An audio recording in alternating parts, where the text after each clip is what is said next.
来看澳洲南澳省一个正出名冲引的观光地区为品格，最近海水拢是泡，阁有真侪死鱼仔。有一寡游客嘛，身体无爽快，会扫会挠后痛。当地环保官员是认为，可能是气候异常、水草分解产生的毒素。详细原因爱个调查。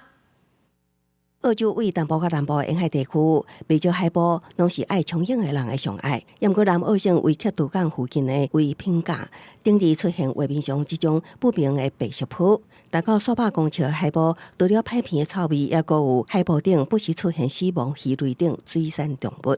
根据澳洲 ABC 电视台报道，南澳省政府的农渔业甲渔业发展局初步调查结果，排除有大规模传染病造成鱼群死亡的可能。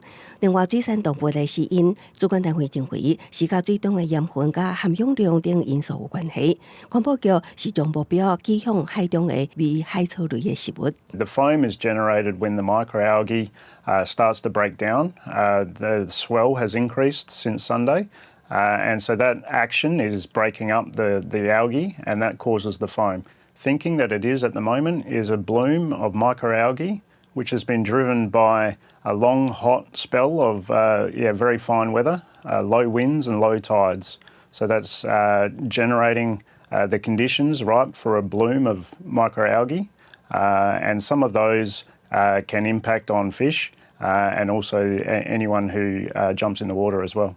毋过，有不少游客事后伫 IG 顶社群网络普遍指出，因其实拢还未落水，就出现继续加扫、脑后痛、目睭痛等症状。澳洲 ABC 电视台引用省府卫生局的话讲，海草类引起的有害泡，确实可能引起呼吸道相关症状。那管理这个环境，佮用清气的水来清洗，都会当得到缓解。受到有害泡的影响，维克多港附近的几个海捕目前暂时关起来，禁止游客进入。详细原因由原有待调查。公视新闻旗下人编译。